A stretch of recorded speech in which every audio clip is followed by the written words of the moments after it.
Hello everyone, welcome to NEET UG intern brought to you by Unacademy, जो कि India का largest online learning platform है।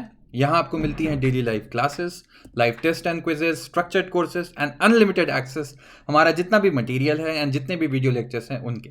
लेकिन उसके लिए आपको अन अकेडमी लर्निंग ऐप डाउनलोड करना पड़ेगा। गूगल प्ले स्टोर पे जाएं या iOS ऐप स्टोर पे जाएं, आपको ऐप मिल जाएगा। एंड उसके बाद आपको लेना होगा नीट यूजी का सब्सक्रिप्शन। हमारा सब्सक्रिप्शन कई ऑप्शंस में आता है 1, 3, 6, 12, 24। लेकिन नीट यूजी का सिलेबस थोड़ा वास्ट होता है, थोड़ा बड़ा होता है, इसलिए एक साल या 2 साल सबसे ज़्यादा रिकमेंडेड और पॉपुलर पैकेज हैं। और आप एक साल में देखेंगे कि सिर्फ 6000 आप और लगाते हैं तो आपको मिल जाता है 2 साल का पैकेज।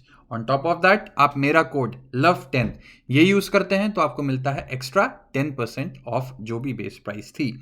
मेरा नाम लव किशोर श्रीवास्तव है। मैं मैकगिल यूनिवर्सिटी कनाडा में एज अ रिसर्चर इस समय काम कर रहा हूँ। एंड अगर आपको मुझसे जुड़ना है तो आप मेरा टेलीग्राम लिंक फॉलो कर सकते हैं, मैंने नीचे ऐड कर दिया है। अच्छा, तो अब बात आती है कि हमने स्केलेटल सिस्टम देखा, डाइजेस्टिव सिस्टम देखा, रेस्पिरेशन देखा, ठीक है, ये सब सिस्टम देख तो लिया हमने। अब बात आती है कि सारे जितने सिस्टम्स हैं उनको आपस में एक कोऑर्डिनेशन में चलना होगा, है ना। ऐसा तो है नहीं कि सब अपने मन से हैं। हार्ट कुछ और काम कर रहा है, हम भागे जा रहे हैं। जब हम भाग रहे हैं बहुत तेज, आपकी हार्ट बीट बढ़ जाती है ना, तो अपने आप हार्ट को पता लग गया कि हमको तेज पंप करना है। ऐसा तो है नहीं कि आप तेज भाग रहे हैं, हार्ट अपनी स्पीड से चल रहा है। ऐसा तो होता नहीं है, उस समय आपको ज़्यादा ऑक्सीजन चाहिए, ठीक है। तो अब आपने देखा कि कैसे सब कोऑर्डिनेटेड है आपस में। ये कोऑर्डिनेशन कहाँ से आता है? इन सब को बांध के जो रखता है वो होता है आपका ब्रेन, ठीक है।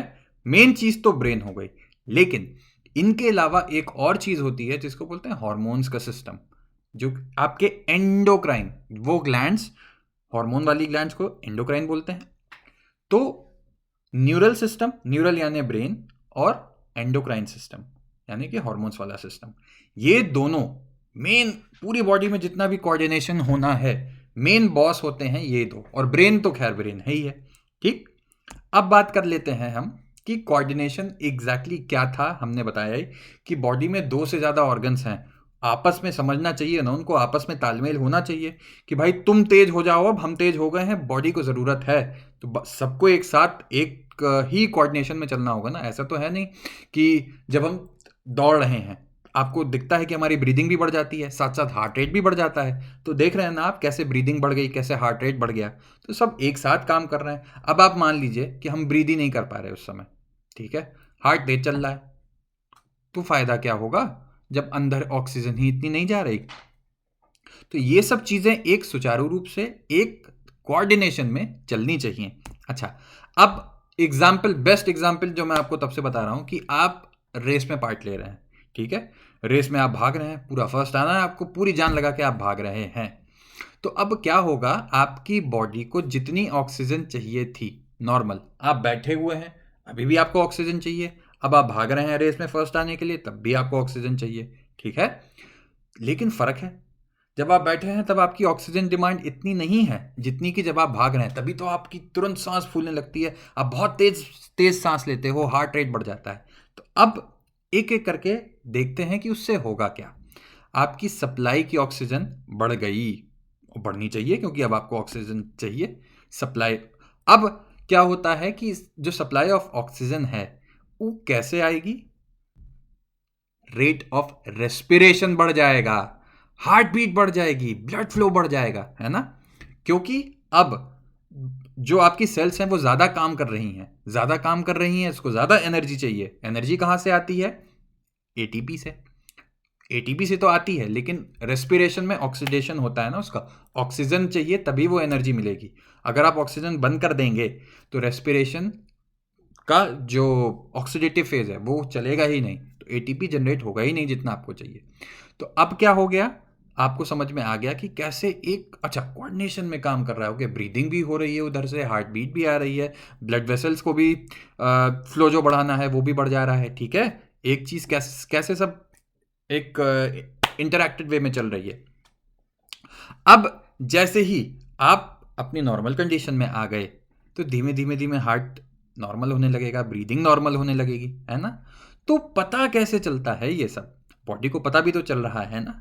तो अब आप यहाँ पे देख रहे हैं कि हर चीज़ का कहीं ना कहीं कनेक्शन है और ब्रेन काफ़ी हद तक ये रेगुलेट करता है।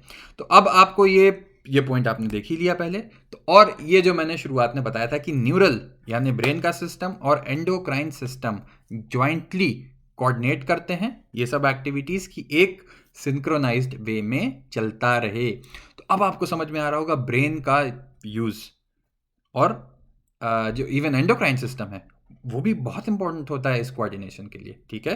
केमिकल कोऑर्डिनेशन बेसिकली, क्योंकि हार्मोन्स की बात आ रही है तो केमिकल बोलते हैं कि chemical coordination endocrine system regulate करता है, ठीक है। अच्छा, अब बात कर लें आप कुछ एग्जाम्पल्स की कि जब हम न्यूरल सिस्टम ब्रेन की बात कर रहे हैं तो ब्रेन की जो स्ट्रक्चरल फंक्शनल यूनिट होती है उसको न्यूरॉन्स बोलते हैं। न्यूरॉन्स के अंदर क्या कैपेबिलिटी होती है कि डिटेक्ट कर सकते हैं वो सिग्नल और ट्रांसमिट कर सकते हैं, ठीक है। ब्रेन ही है, न्यूरॉन्स ही हैं जो सेंस करेंगे कि अच्छा नहीं, हमको ऑक्सीजन की ज़्यादा ज़रूरत है, कोई ना कोई सिग्नल उन तक पहुंचाता है, उसके कैरियर्स अलग हैं, लेकिन बॉस वो बैठा है, ठीक है। आपके घर में भी आपको कुछ हेल्प चाहिए होती है, कोई फाइनेंशियल हेल्प चाहिए होती है, तो आप जाके पापा से बोलोगे, फिर पापा आपको पैसा देंगे, है ना।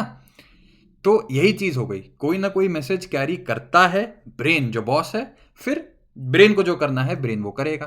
तो आपने देखा कि न्यूरॉन्स जो होते हैं यहाँ पे वो कैसे काम कर रहे हैं। अच्छा, अब बात आती है कि ये तो हम अपनी बात कर दिए, लोअर इन्वर्टिब्रेट्स में क्या खेल होता है। लोअर इन्वर्टिब्रेट्स में बहुत सिंपल चीज़ें होती हैं। अच्छा, अब जैसे आप बोलेंगे कि हाइड्रा आपको पता होगा, उसमें भी एक नेटवर्क ऑफ न्यूरॉन्स होते हैं जो आपस में तालमेल बनाते हैं। वहाँ भी ऐसा नहीं है कि वो बिल्कुल अपने फ्री है, जो मन चाहेगा करेगा, ठीक है। तो ये डेफिनेटली हमारा जो ब्रेन है वो that is much more developed compare to a hydra, ठीक है, लेकिन होता उसमें भी है। और एक एग्जाम्पल देख लेते हैं कि जो इंसेक्ट्स होते हैं, कीड़े जो होते हैं, उनमें बहुत अच्छा होता है। एक चीज़ होती है जिसको गैंग्लिया बोलते हैं। गैंग्लिया आप समझ सकते हैं कि एक कलेक्शन न्यूरॉन्स का, सिंपल शब्दों में एक कलेक्शन न्यूरॉन्स का जो होता है वो आपस में कोऑर्डिनेट करके वहाँ भी काम करता है। तो अब कोऑर्डिनेशन की ये इंपॉर्टेंस पता लगी कि चाहे वो लोअर इन्वर्टिब्रेट्स हों चाहे हम हों, ये न्यूरॉन्स की जो चीज़ें हैं, न्यूरॉन या न्यूरॉन टाइप सेल जो है वो हमेशा से ही उन्होंने काम किया है एक बॉडी को प्रिपेयर करने में, एक कोऑर्डिनेशन करने में, ठीक है। और अब बात जब आप हमारी आ जाती है तो हम में तो सबसे अच्छा डेवलप्ड ब्रेन है, और इसी ब्रेन के ही कारण से हमने पूरी दुनिया पे राज किया हुआ है। फैक्ट तो है कि फिजिकली हम उतने स्ट्रांग नहीं हैं, पर मेंटली ह्यूमन सबसे। अभी आपके पास एक शेर आ जाएगा, ठीक है। अब इमेजिन कीजिए फिजिकली आप शेर से नहीं लड़ सकते, ठीक है, लेकिन मेंटली हमारा मेंटल सिस्टम, हमारा जो ब्रेन है वो इतना इवॉल्व है कि हमने बंदूक बना रखी है, ठीक है, कि अब शेर आएगा तो आप उसको गोली भी मार सकते हो, ठीक है, जिससे आप फिर भी जीत गए। लेकिन फिजिकली आप नहीं जीत सकते थे, पर आपका ब्रेन जीत गया। तो यहाँ पे ब्रेन की इंपॉर्टेंस समझिए कि कैसे सारी चीज़ों में वो कोऑर्डिनेट करता है। अब शुरुआत यहीं से हम कर रहे हैं। अब आगे के लेक्चर्स में हम देखेंगे कि नर्वस सिस्टम, ब्रेन जो ह्यूमन ब्रेन है उस पे जो पूरा नर्वस सिस्टम है उसमें क्या क्या चीज़ें आती हैं, इंक्लूडिंग ब्रेन तो है लेकिन उसके अलावा भी बहुत सारी चीज़ें आती हैं, वो भी हम थोड़ा थोड़ा देखेंगे। तो आई होप कि ये एक ब्रीफ इंट्रोडक्शन आपको कोऑर्डिनेशन के बारे में मिला हो कि क्यों कोऑर्डिनेशन इंपॉर्टेंट होती है और कैसे होती है, कौन कौन सी चीज़ें उसके पीछे इन्वॉल्व हैं। अब हम डिटेल में शुरू करेंगे नर्वस सिस्टम। तो आई होप ये लेक्चर आपको पसंद आया होगा। आप कमेंट कीजिए, सब्सक्राइब करिए, एंड मेरा कोड LOVE10 यूज़ करके अनअकैडमी से जुड़े। एंड अगर आप पर्सनली मुझसे जुड़ना चाहते हैं तो मैंने अपना टेलीग्राम का लिंक नीचे ऐड कर दिया है। Thank you so much.